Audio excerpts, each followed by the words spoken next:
All right, today we're tackling something, well, something really personal. It's all about how we see ourselves. We're going to walk through a really powerful way to shift your inner world from feeling kind of vulnerable to knowing your incredible value. Okay, let's dive right in. Oh man, you know that feeling, right?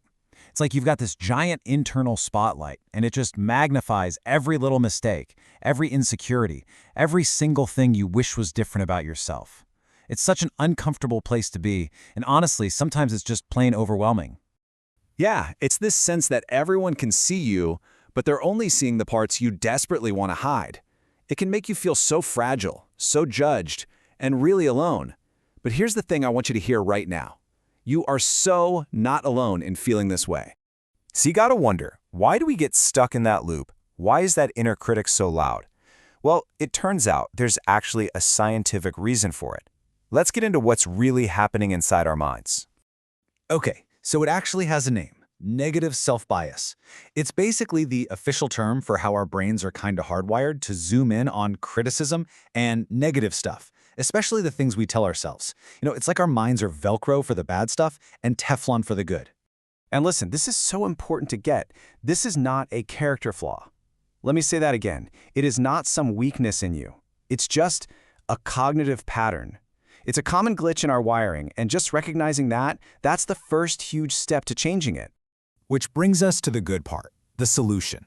Now that we kind of get the problem, let's talk about how we can start to actively change that inner conversation. This is where things get really, really powerful. Seriously, just imagine for a second, what if you could consciously hit override on that negative default setting? What if you had a tool that could help you build new, more positive pathways in your brain? Well, the great news is, you do. And it all comes down to this one simple, but honestly game-changing technique, the reframe. It's exactly what it sounds like. We're going to take that old negative frame you have around yourself and consciously replace it with a new one. A frame that's not just more empowering, but actually way more true. I mean, just look at the difference here. This shows you the massive scale of the shift we're talking about.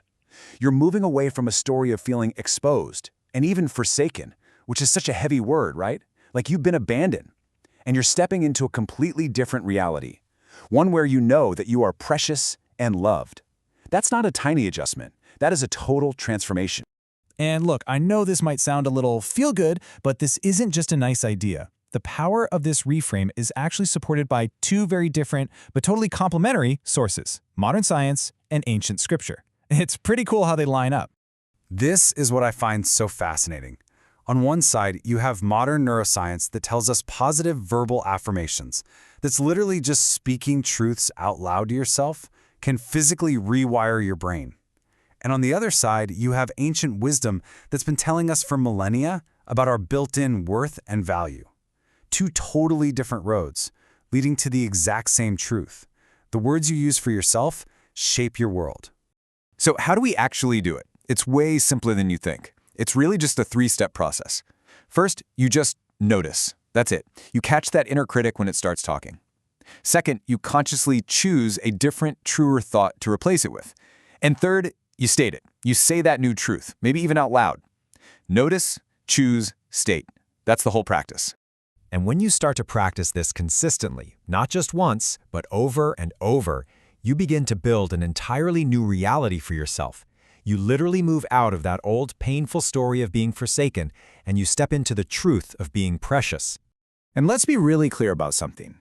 This isn't about pretending problems don't exist, or just slapping a happy sticker on everything. Nope. This is about recognizing that the story that says you're flawed and worthless is fundamentally a lie.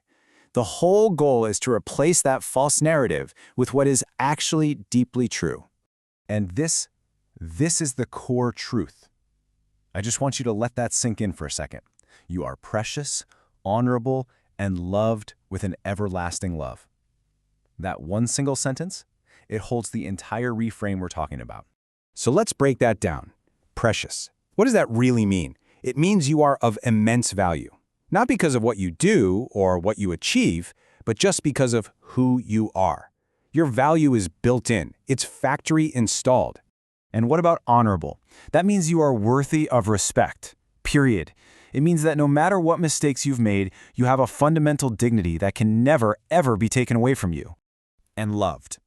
In this sense, it means you're cherished, unconditionally. This isn't a love you have to earn or perform for, it's a foundational truth about you.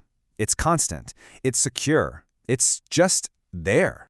So here it is, the ultimate takeaway. The language you use to define yourself becomes the lens through which you see everything.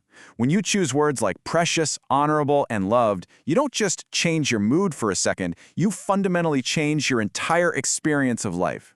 And you know what? It all starts with just one word. So I'll leave you with this to think about. Of all the truths we've talked about, what is the one word you really need to hear and to say to yourself today?